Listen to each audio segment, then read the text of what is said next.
Baik, selamat sahabat saudara sekalian. Setelah saudara pelajari sekolah sahabat kita, pelajaran kedua di rumah selama 6 hari, menyimpulkannya dalam satu kalimat. Kalimat itu bunyinya gimana? Key thought dari pelajaran ini apa? Satu kalimat. Setiap anggota adalah imam. Banyak orang pikir hanya pendeta yang imam. Kalau baca Alkitab bukan hanya pendeta, tapi semua anggota tanpa kecuali harus berfungsi sebagai imam. Ayat intinya terdapat dalam 1 Petrus 2 ayat 9. Ayat ini adalah counterpart dari ayat perjanjian lama di mana? Keluaran 19 ayat 56, lalu dikutip oleh Petrus dalam 1 Petrus 2 ayat 9 secara verbatim, kata demi kata. Di dalam Keluaran 19 ayat 56 itu merupakan apa? Covenant, sinaitik, perjanjian antara Tuhan dengan Israel. Bahwa kalau bangsa Israel menurut akan segala perintah Tuhan, maka Israel akan menjadi harta kesayangan Tuhan, menjadi bangsa yang suci, dan ada satu bagian kalimat mengatakan akan menjadi kerajaan imam. Tapi dalam sejarah Alkitab kita dapati Israel gagal memenuhi syaratnya, sehingga Israel sebagai bangsa ditolak. Akhirnya Tuhan pilih Israel rohani, yaitu kita. Makanya diulangi kembali sumpah itu dalam 1 Petrus 2 ayat 9. Tetapi kamulah bangsa yang terpilih, imamat yang rajani, bangsa yang kudus, umat kepunyaan Allah sendiri, supaya kamu memberitakan perbuatan-perbuatan yang besar dari Dia yang telah memanggil kamu keluar dari kegelapan kepada terangnya yang ajaib. Oke. Kamu akan menjadi apa? Bangsa yang terpilih. Lalu tadi disebut tentang apa? Imamat yang rajani. Imamat yang rajani itu kurang tepat. Banyak orang tidak mengerti apa sih imamat yang rajani. Kalau disederhanakan, maka kamu akan menjadi a kingdom of priests, menjadi kerajaan imam. Nanti kita akan terangkan, kita jabarkan apa yang dimaksud kingdom of priests. Nah, sekarang kita belajar sejarah. Siapa tokoh reformasi yang terkenal pada zamannya? Martin Luther. Banyak tokoh-tokoh reformator yang lain, tapi yang paling menonjol adalah siapa? Martin Luther. Nah, waktu Martin Luther melancarkan reformasinya, dia keluar dengan 3 pilar doktrin. Jadi ada 3 doktrin pilar Martin Luther yang saudara jangan pernah lupakan. Satu, sola scriptura, artinya Bible only, bahwa dasar iman, kepercayaan, dan praktik hidup kita adalah hanya Alkitab, Bible only. Mengapa demikian? Karena gereja di abad pertengahan yang diserang oleh Martin Luther, mereka berpegang bukan hanya pada Alkitab, tapi pada apa? Tradisi. Bahkan buat mereka tradisi lebih tinggi otoritasnya daripada Alkitab. Martin Luther katakan tidak. Sumber doktrin, landasan iman kita, landasan doktrin kita hanya satu, yaitu Alkitab. Jadi yang pertama, sola scriptura. Yang kedua, sola fide, sola gracia. by faith alone, by grace alone. Kita diselamatkan by grace,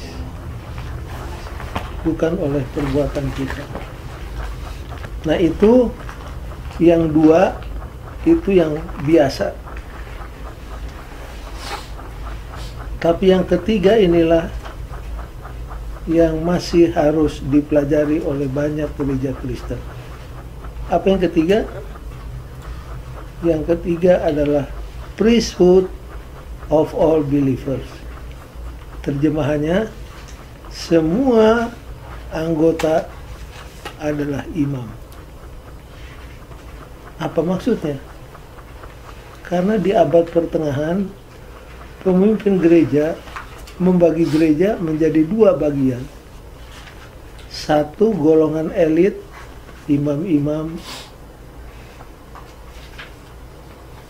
yang suka disebut clergy. Yang kedua golongan kelas di bawah, yaitu kaum awam. Jadi ada golongan elit pemimpin gereja dan kaum awam. Menurut teori ini, yang berhak membaca, menafsirkan Alkitab dan membagikan pelajaran hanya imam-imam. Lalu apa tugas anggota? Duduk manis-manis di gereja, lipat tangan, dan lihat pendeta berakting di mimbar. Jadi anggota tidak boleh baca Alkitab.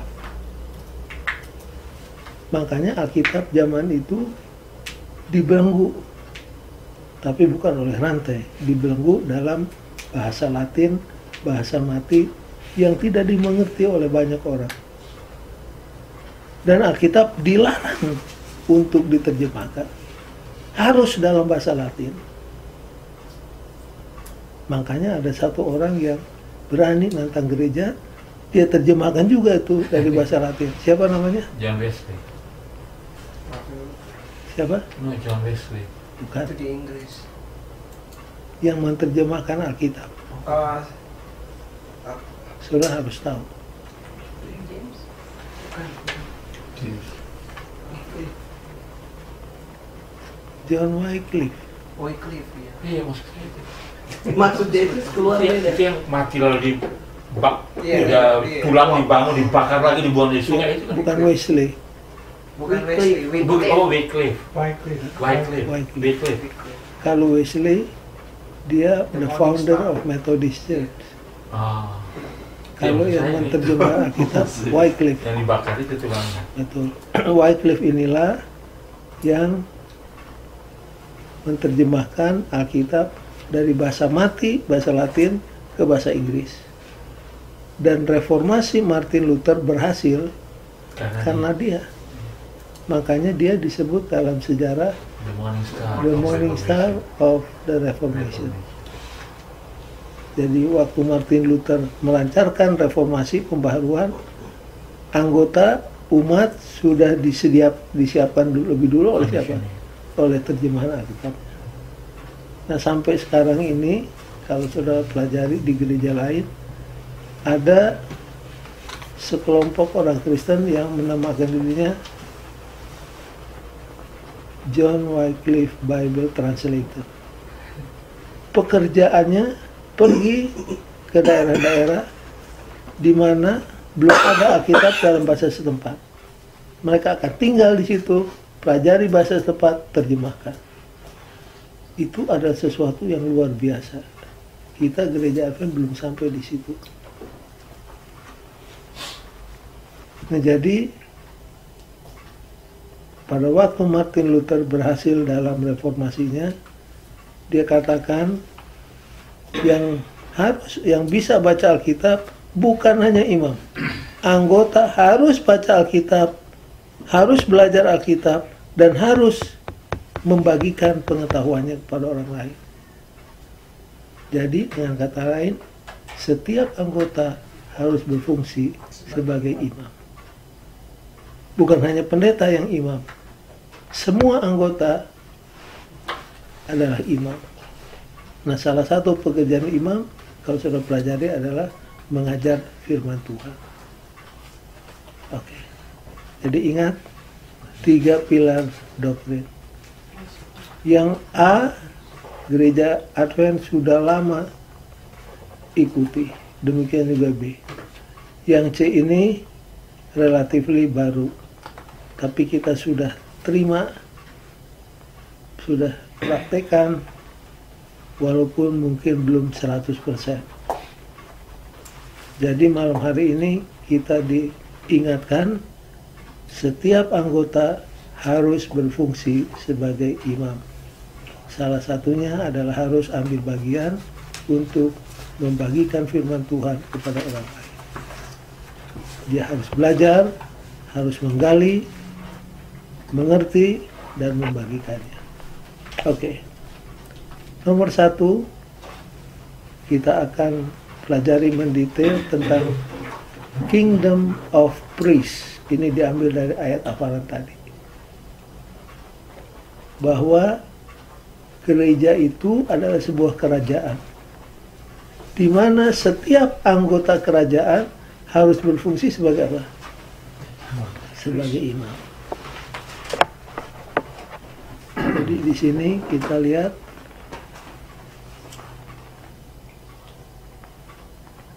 the meaning of the kingdom of priests.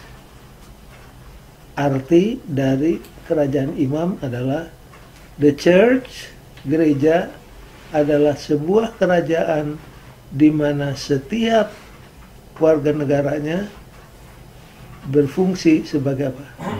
Imam. Contohnya, salah satunya adalah imam itu pekerjaannya mengajar kebenaran. Boleh secara publik, boleh secara individu. Seperti yang kita pelajari pada sahabat yang lalu. Pengabaran Injil itu ada 2 macam. Ada public evangelism, ada juga personal evangelism. Sekarang ini banyak anggota-anggota yang mengambil bagian di dalam public evangelism. Nah, kalau saudara baca di Sekolah Sahabat halaman 20, Jemaat di Tesalonika merupakan sebuah contoh dari sebuah gereja yang telah menerima Injil dan membagikannya. Allah selalu menginginkan agar gerejanya berperan dengan cara yang sama. Oke. Jadi contoh yang dipakai oleh pengarang Sekolah Sahabat adalah gereja di mana? Tesalonika. Kalau saudara pelajari, waktu Paulus mengabar Injil di Tesalonika, dia menghadapi aniaya yang cukup berat. Orang-orang setempat yang terima agama Kristen juga mengalami aniaya berat. Tapi walaupun dianiaya, mereka tetap teguh dengan pendirian mereka untuk terima Injil. Akhirnya berdirilah gereja apa? Tesalonika. Nah, kemudian Tesalonika ini tidak diam. Mereka juga ambil bagian untuk membagikan firman Tuhan. Coba kita buka 1 Tesalonika 1 ayat 5 sampai 8.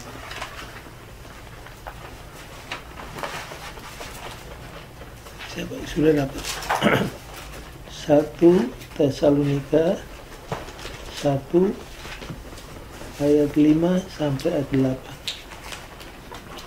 Sebab Injil yang kami beritakan bukan disampaikan kepada kamu dengan kata-kata saja, tetapi juga dengan kekuatan oleh Roh Kudus dan dengan suatu kepastian yang kokoh.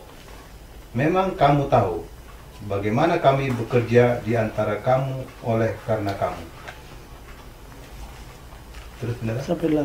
Oh, sampai 8. Dan kamu telah menjadi penurut kami dan penurut Tuhan dalam penindasan yang berat, kamu telah menerima firman itu dengan sukacita yang dikerjakan oleh Roh Kudus, sehingga kamu telah menjadi teladan untuk semua orang yang percaya di wilayah Makedonia dan Akaya. Karena dari antara kamu firman Tuhan bergema bukan hanya di Makedonia dan Akaya saja, tetapi di semua tempat telah tersiar kabar tentang imanmu kepada Allah, sehingga kami tidak usah mengatakan apa-apa tentang hal itu. Jadi Paulus sangat memuji siapa? Gereja di Tesalonika. Pertama, waktu Paulus bawakan Injil di Tesalonika, mereka terima Injil, tapi di bawah apa? Aniaya yang berat. Tapi walaupun dianiaya, mereka tetap terima sampai akhirnya berdiri gereja di mana? Di Salonika. Tapi cerita tidak berhenti di situ. Sesudah mereka percaya dan terima Injil, Paulus katakan mereka apa? Mereka ngabar Injil. Jadi begitu mereka terima kebenaran dari Paulus tentang Injil Kristus, sampai berdiri gereja, akhirnya Paulus katakan, kemana-mana sudah terdengar tentang kegiatanmu. Jadi mereka tidak hanya berhenti sebagai satu gereja, tapi mereka juga mengabarkan Injil kemana-mana. Jadi itulah rencana Tuhan. Siapa mengabar Injil? Anggota. Nah, ada sementara orang katakan, kalau begitu buat apa ya pendeta dibayar? Kita kan sudah kasih perpuluhan, dan perpuluhan itu untuk makanan pendeta. Jadi ada orang mentalnya mental abad ke-8. Mereka pikir biar pendeta yang kerja, kita nonton. Nanti dengar di warta gereja atau di Herald laporannya. Pendeta ini membangun gereja di sana, menarik jiwa sekian. Jangan, itu tidak demikian. Jadi jangan sampai anggota duduk menonton pendeta berakting. Tidak demikian. Pendeta itu menerima gaji istilahnya untuk membuat supaya anggota bekerja. Nanti kita akan pergi lebih jauh lagi. Nah, sekarang di Amerika Latin pernah diadakan studi ini tentang gereja. Studinya adalah untuk mempelajari di Amerika Latin pergerakan apa yang paling pesat majunya. Lalu kumpulan-kumpulan yang ada di sana diselidiki. Social Club, Lions Club, semua klub-klub, kumpulan-kumpulan dipelajari. Mana yang berkembang paling cepat di Amerika Latin. Sesudah studi itu diadakan sekian lama, akhirnya hasilnya ketahuan. Yang paling cepat maju di Amerika Latin adalah komunis. Nomor 2, Jehovah Witness. Siapa itu Jehovah Witness? Saksi Yehova. Dan saudara sudah pernah mungkin dikunjungi di rumah. Di Moreno Valley seminggu berapa kali mereka di jalan-jalan itu bagi-bagi traktat. Ketok rumah bagi traktat. Jehovah Witness. Dan yang membagi traktat bukan hanya pendeta imam mereka, semua anggota membagi-bagi. Yang ketiga, yang paling pesat maju di Amerika Latin adalah gereja Pantekosta. Jadi 3 movement, 3 kelompok yang paling maju perkembangannya di Amerika Selatan. Komunis, Saksi Yehova, Gereja Pantai Costa. Lalu dipelajari apa common denominator, apa rahasia yang mereka praktekkan sampai mereka ini paling maju dibandingkan dengan kumpulan-kumpulan gereja-gereja lain, klub-klub lain. Dan sudah tahu apa hasilnya? Hasilnya adalah siapa atau kelompok mana yang paling berhasil menggerakkan seluruh anggotanya untuk bekerja, dialah yang paling maju. Saya ulangi, kuncinya adalah movement, klub, kumpulan yang paling berhasil untuk mendorong anggotanya bekerja, movement itu akan menjadi movement yang paling cepat berkembang.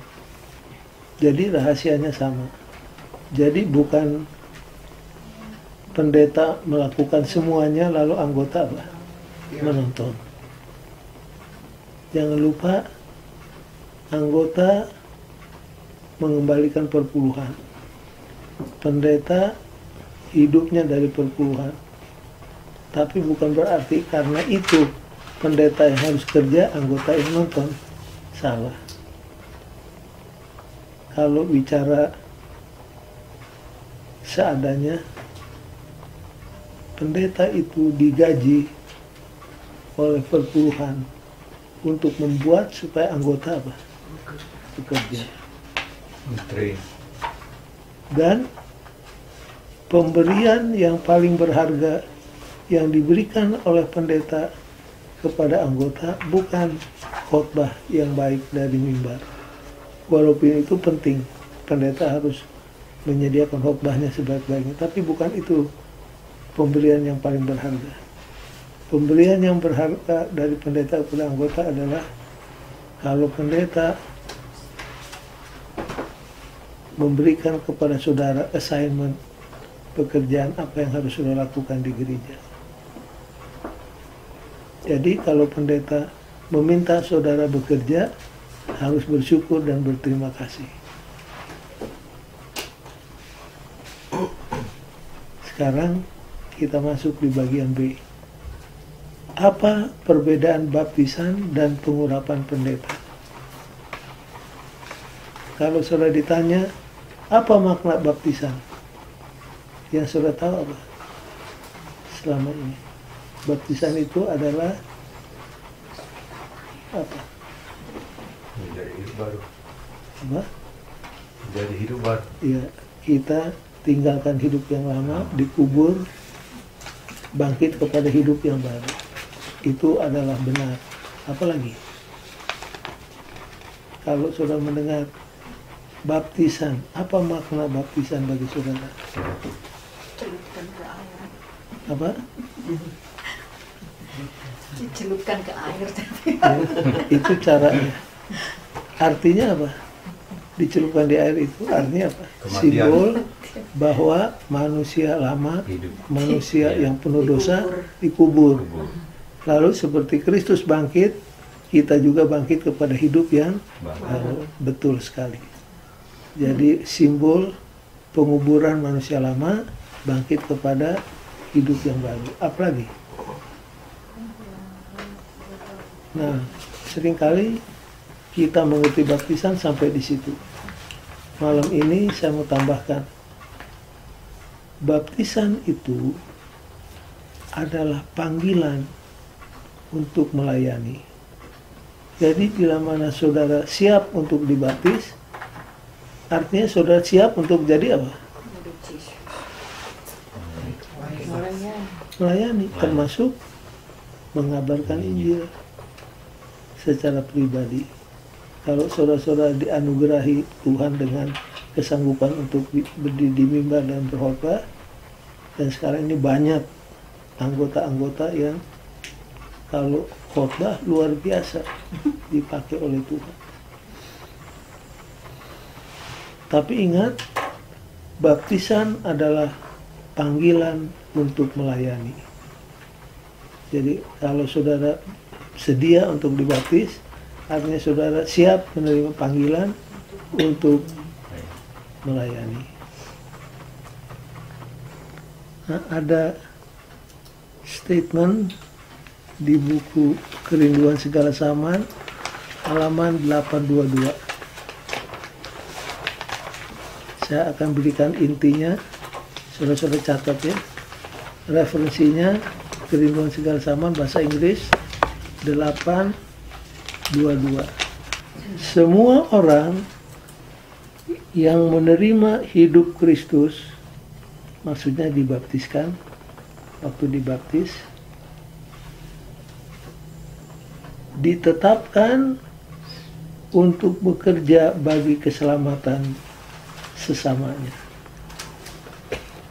Jadi semua orang yang sudah dibaptiskan, mereka itu ditetapkan untuk bekerja bagi keselamatan sesamanya. Semua, bukan hanya pendeta, semua termasuk anggota sama-sama dipanggil untuk jadi misionari bagi Tuhan. Kita kalau mendengar kata misionari, kita ingat orang yang menyeberang lautan, masuk di hutan-hutan di Afrika, berkan Injil, bangun gereja, itu adalah misionari. Tidak demikian. Semua kita, bukan hanya pendeta, harus menjadi misionari bagi Tuhan. Itu terdapat dalam Ministry of Healing 395. Baik, kalau baptisan adalah panggilan untuk melayani, panggilan untuk ngabar Injil, lalu untuk apa ordination? Pengurapan pendeta. Saudara kan lihat, ada pendeta yang ditumpangkan tangan, dipanggil jadi pendeta. Apa bedanya? Bedanya adalah pengurapan pendeta itu panggilan kepada pelayanan yang dikhususkan. Artinya, baptisan memanggil seseorang untuk jadi pengabar Injil. Pengurap memanggil seorang untuk melatih, mengajar, memperlengkapi para pengabar Injil itu. Jadi, tugas utama seorang pendeta adalah apa? Melatih. Trainer. Pekerjaan ngabar Injil, pekerjaan siapa? Semua anggota. Jadi pendeta punya pekerjaan yang terutama. The first task of the pastor bukan ngabar Injil, bukan berkhotbah. Walaupun itu harus dikerjakan, tetapi tugas yang terutama dari pendeta sampai dia dibayar, digaji dengan perpuluhan, itu adalah untuk apa? Untuk melatih. Makanya pendeta-pendeta kan kalau sekarang ini minimum gelarnya harus apa? Di Amerika ini gelar pendeta minimum apa? Standar Master of Divinity, MDiv. MDiv. Kalau di konferensi kita ini dan konferensi-konferensi yang lain tentunya minimum standar untuk jadi pendeta harus MDiv. Nah, dia harus sekolah di La Sierra atau di Andrews atau di Ayas. Kenapa? Karena kalau dia nanti dipanggil, dia harus mengajar kepada anggota untuk menjadi pengabar Injil yang lebih tangguh, lebih ampuh. Jadi kalau pendeta hanya khotbah, hanya bikin ceramah, dia belum melakukan tugas utamanya. Tugas utama pendeta adalah to train, to equip the members untuk menjadi pengabar Injil yang tangguh. saudara yang pernah jual buku, siapa yang pernah jual buku? Apa langsung dilepas? Oh, enggak. Diapain dulu?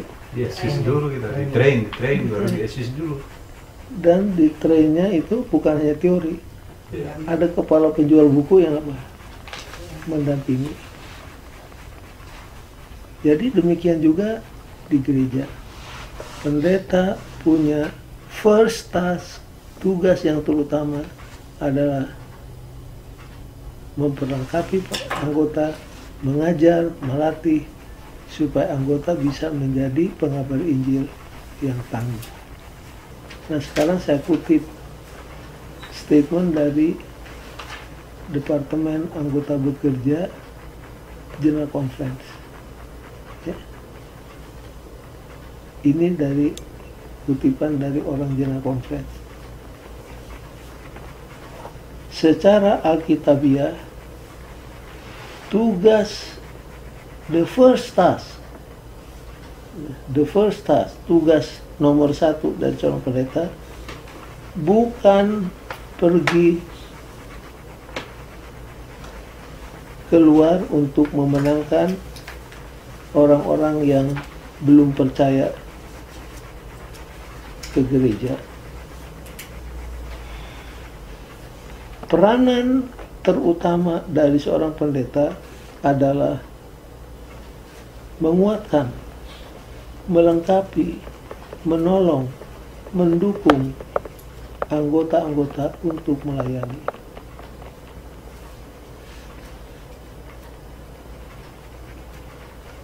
Jadi pelajaran sekolah sahabat yang kedua ini khususnya untuk siapa? Pendeta.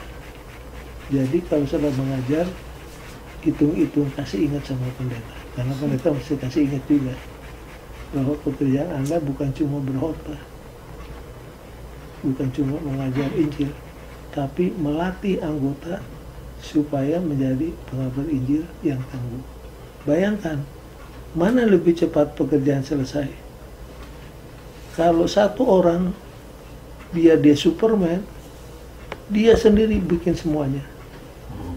Atau dia latih 10 orang, lalu 10 orang kemudian bekerja.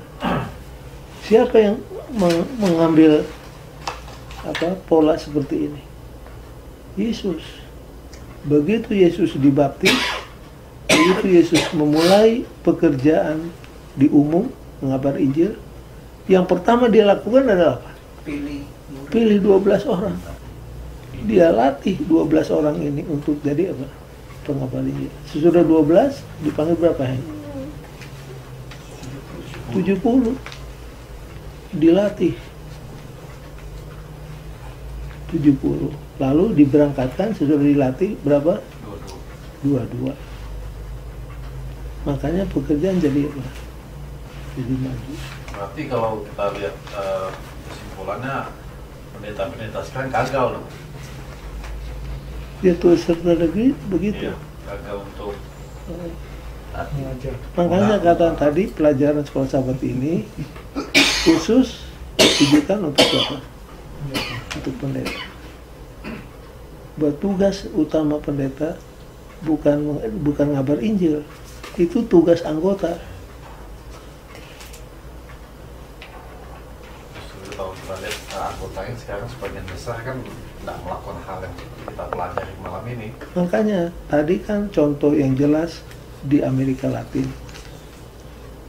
Pergerakan mana, gereja mana yang paling cepat berkembang? Yang 3 itu. Kenapa? Karena yang 3 ini berhasil untuk menggalang anggota supaya bekerja. Jadi siapa yang berhasil mendorong anggota untuk bekerja, pasti dia yang apa? Padahal di Advent ada AB-nya ya, ada anggota bekerja. Nah, itu dia. Itu AB, saya bukan mau sekedar mengkritik. Jam AB itu bukan khotbah kedua. Sudah cukup pendeta khotbah. AB itu bukan untuk berkhotbah. bekerja. Namanya anggota bekerja. 1, kalau dia tidak bersaksi, dia ajak bagaimana untuk berencana mengabarkan Injil. bagaimana kita bagi traktat, bagaimana kita bagi teritori, bagaimana kita melawan. Jadi jam AB yang 10 menit itu jangan hanya berkhotbah, pergilah ke seluruh dunia. Hanya itu aja diulang-ulang. Jangan. Jam AB itu, saudara-saudara, minggu lalu oleh pimpinan Tuhan, saya bertemu dengan seorang di kereta api. Di situ saya sempat memperkenalkan gereja Advent. Sepanjang perjalanan kami bahas tentang siapa umat Advent, dan akhirnya saya berhasil dapat alamatnya dan sudah didaftarkan di Suara Nubuatan. Itu kesaksian simpel-simpel, tapi mendorong orang untuk apa? Untuk bekerja. Jadi jam AB itu di banyak gereja sekarang ini merupakan khotbah kedua. Bukan itu maksudnya. Untuk apa? Untuk bersaksi, personal testimonies. Nah, personal testimonies akan jalan kalau anggotanya apa? Maka yang simpel-simpel. Nah, kita harus hargai saudara Diki Gerungan. Sudah berapa puluh ribu? Sudah 60.000 traktat dia bagi atas biayanya sendiri. Jadi pagi-pagi untuk gerak badan, bukan cuma jalan kaki, dia kasih apa? Traktat. Ada yang terima dengan senang hati, ada juga yang menggerutu. Kenapa gereja Perjanjian Baru maju begitu pesat, belum tertandingi sampai sekarang? Gereja Perjanjian Baru, gereja para rasul, kenapa begitu cepat? Karena setiap anggota bekerja, bersaksi. Contoh yang sederhana, kenapa waktu gereja Kristen baru muncul di Yerusalem, Alkitab katakan turunlah aniaya yang dahsyat ke gereja di Yerusalem. Kita mikir, Tuhan ini katanya melindungi. Kok gerejanya yang baru berdiri di Yerusalem dibiarkan dianiaya? Dan aniayanya bukan aniaya yang ringan. Great persecution. Kenapa? Karena orang Kristen di zaman itu ada kecenderungan untuk bikin koloni, numpuk di satu tempat. Seperti di zaman sekarang ini, kita bikin gereja yang mega church. Gereja Advent nggak pernah bermimpi untuk didirikan mega church. Bukan itu pola yang Tuhan ajarkan. Nah, jadi waktu mereka kumpul di Yerusalem, padahal Yesus sudah kasih tahu, kamu akan menjadi saksi bagiku. Di mana? Yerusalem. Terus juga sampai kemana? Jadi Yesus mau punya rencana, mau supaya kita ini merebak kemana-mana. Jangan bikin koloni Advent. Jangan. Makanya Tuhan izinkan aniaya yang berat. Nah, waktu aniaya yang berat turun, siapa yang lari cerai-berai? Anggota. Dan waktu mereka lari cerai-berai, sambil apa katanya? Sambil ngabar Injil. Jadi kalau rencana Tuhan tidak dijalankan pada waktu yang menyenangkan, Tuhan akan biarkan waktu yang kesesakan, kesulitan, supaya akhirnya rencananya bisa apa? Bisa jalan. Akhirnya mereka, si Filip masih ingat, diakon yang satu mendarat di mana? Samaria. Injil sekarang bukan cuma Yerusalem, masuk ke Samaria karena Filipus. Kalau saudara baca Kisah pasal 11, maka mereka yang tersebar itu ngabar Injil sampai di Antioquia. Jadi dianiaya dulu baru apa? Ngabar Injil. Ya sekarang juga ada begitu. Waktu di luar penjara tidak pernah bagi traktat. Tapi begitu masuk penjara, dia bikin sekolah sahabat cabang. Dia lawat. Ada. Sampai sekarang. Wah. Saudara itu ada di penjara aktif. Kumpulan sembahyang bagi traktat. Ya tidak salah, tapi jangan tunggu masuk penjara dulu baru apa? bagi teratas. Sementara kita masih di luar penjara, kita harus aman. Jadi kenapa anggota gereja perjanjian baru New Testament Church maju? Oleh karena anggota mengabar Injil kemana-mana. Masih ingat musuh daripada gereja mula-mula, waktu gereja seperti tanaman yang baru tumbuh, ada 3. Masih ingat siapa-siapa yang? Bangsa Yahudi, Bangsa Yahudi. para imam, Yang kedua para imam. Yang ketiga kapal Rom. Rom. Tapi Alkitab katakan banyak orang Yahudi bertobat, sejumlah besar imam bertobat, rumah tangga kaisar pun kebobolan. Kenapa? Karena anggota. Siapa dirikan gereja di Roma? Bukan Paulus. Bukan Paulus. Waktu Paulus menjejakkan kaki di Roma, sudah ada gereja. Jadi yang mendirikan itu entah siapa, hanya surga yang tahu, tapi anggota.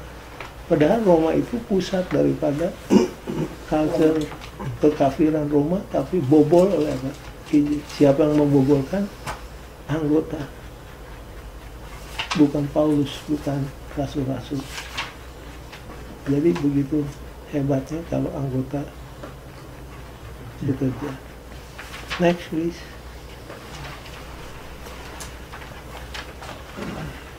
Jadi apa kebutuhan kita? Bagian kedua, kebutuhan kita sekarang ini adalah untuk menemukan kembali teologi Alkitab tentang laity.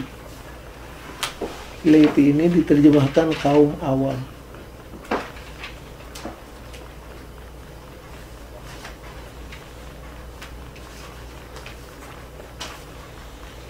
Kalau baca Alkitab, bahasa Grekanya Laos.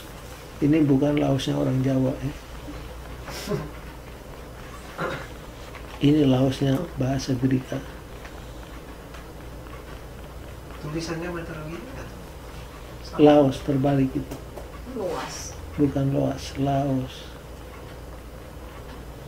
Nah, itu tadi kaum awam tuh pendeta. Jadi Laos ini mencakup seluruh umat Tuhan. Jadi di dalam gereja itu, apakah dia imam, pendeta, apakah dia anggota biasa, itu dalam bahasa Grekanya Laos. Tapi oleh gereja di zaman perjanjian di zaman pertengahan terbagi 2. Laos ini dibagi 2. Ada yang kaum awam, ada yang clergy. Jadi terjadi dikotomi, pembagian 2 menjadi 2 dalam gereja. Satu golongan elit, pendeta-pendeta, imam-imam, satu anggota. Padahal Laos itu mencakup semuanya. Nah, kalau begitu, apa bedanya clergy dan kaum awam? Bedanya hanya satu, yaitu beda dalam fungsi.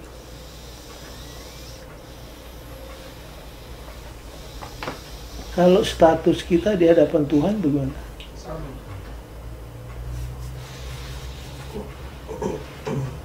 Bukan berarti pendeta kelas 1, anggota kelas 2.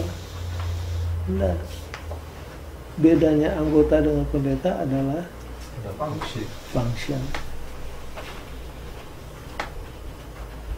Yang harus ngabar Injil bukan hanya pendeta, anggota. Pendeta adalah apa? Pelatih.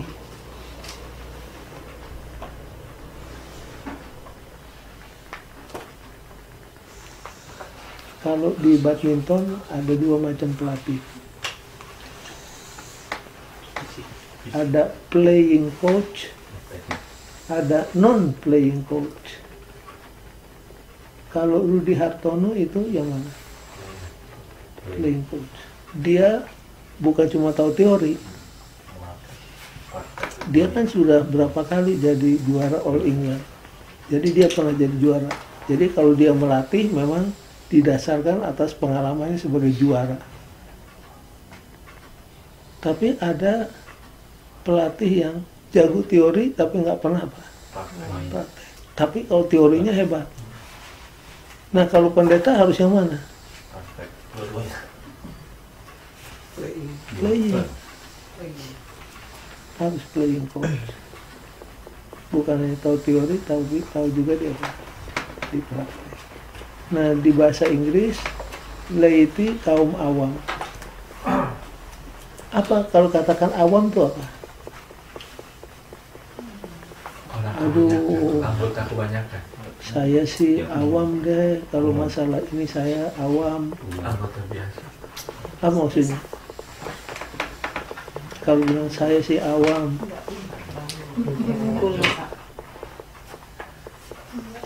kalau soal itu saya ini awam.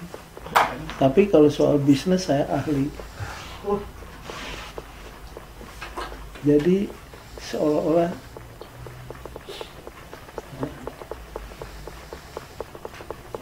ini yang terjadi di mana? Di gereja.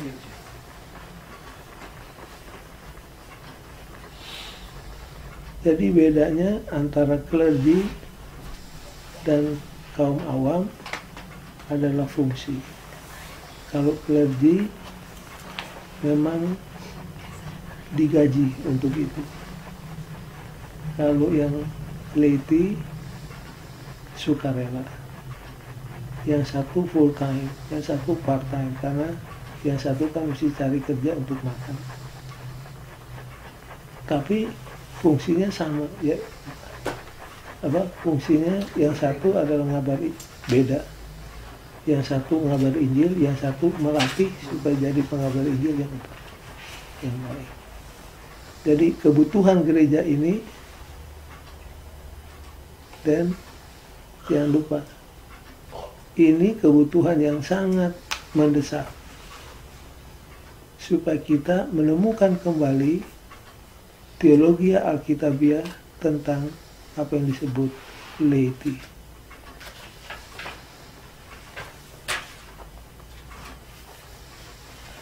Jadi Laos itu umat Tuhan termasuk semuanya, laity and clergy. Bedanya ya tadi, yang satu digaji dengan perpuluhan, yang satu cari makan sendiri, makanya dia hanya bisa part time. Yang satu mengabar Injil, yang satu mengajar bagaimana mengabar Injil dengan ampuh. Oke, next please.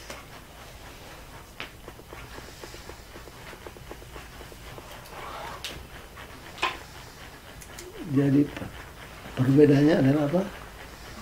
Fungsinya.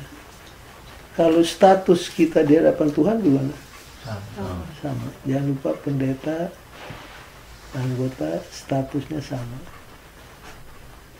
Kalau di zaman pertengahan, abad pertengahan beda, statusnya beda. Hanya clergy yang boleh baca Alkitab, hanya clergy yang boleh menerangkan tentang Alkitab, hanya clergy yang boleh membagikan kebenaran Alkitab. Martin Luther katakan salah. Membaca Alkitab adalah tugas daripada semua orang, bukan hanya imam, tapi anggota. Dan Martin Luther katakan semua anggota harus mengambil bagian untuk membagikan kebenaran ini kepada orang lain. Dan tugas daripada clergy, pendeta adalah untuk mengajar, menguatkan, melatih, melengkapi. Ayatnya di Efesus pasal 4 ayat 10 sampai 12. Efesus 4 ayat 10 sampai 12. Jangan lupa. Oke, in conclusion. Poin yang pertama, ingat gereja adalah kerajaan imam. Artinya, setiap anggota harus berfungsi sebagai imam. Dan salah satu pekerjaan imam adalah to teach the truth.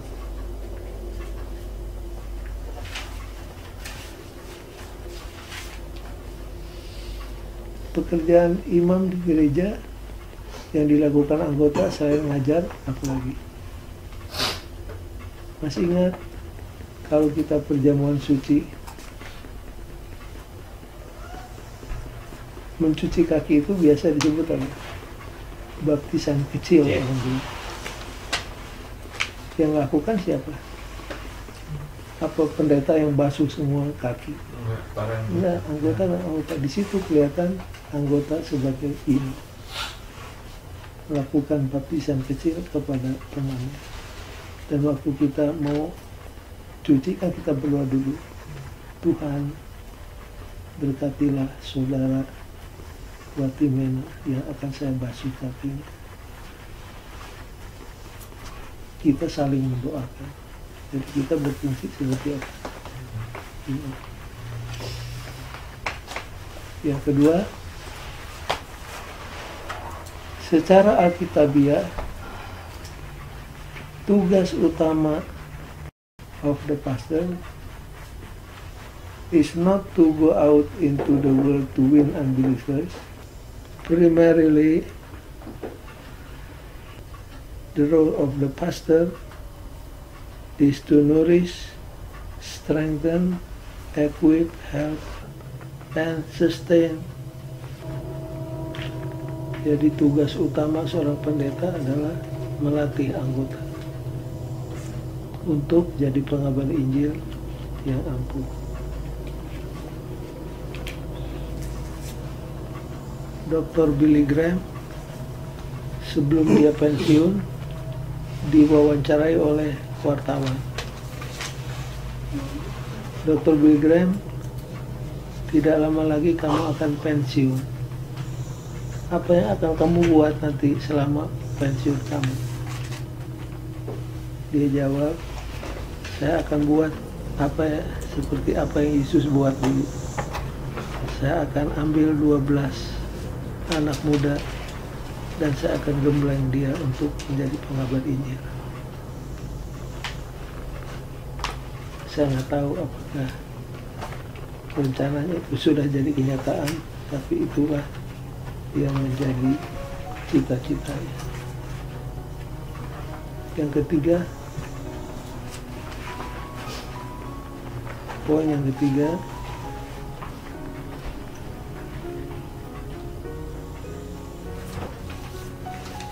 all who receive the life of Christ, maksudnya semua orang yang dibaptiskan, are ordained, ditetapkan untuk bekerja bagi keselamatan samanya. Semua kita adalah sama, dipanggil jadi misionari bagi Tuhan. Jadi jangan lupa, begitu kita terima baptisan, kita terima panggilan untuk jadi apa? Misionari. Ayat penutup untuk ini malam, Markus pasal 3 ayat 13 sampai 15. Naiklah Yesus ke atas bukit. Ia memanggil orang-orang yang dikehendakinya dan mereka pun datang kepadanya. Jadi apa? Naik ke atas bukit dan apa? Memanggil orang-orang. Memanggil. Jadi orang-orang dipanggil kepadanya. Kemudian Ia menetapkan 12 orang untuk menyertai dia dan untuk diutusnya memberitakan Injil. jadi sudah perhatikan, Yesus naik ke gunung. Pertama dia panggil 12 orang. Lalu supaya mereka bisa bersama dengan dia. Call to him, be with him. Sesudah bersama-sama Yesus, maksudnya dapat latihan, dapat bimbingan, maka mereka pun diutus keluar untuk mengabarkan Injil. Dipanggil,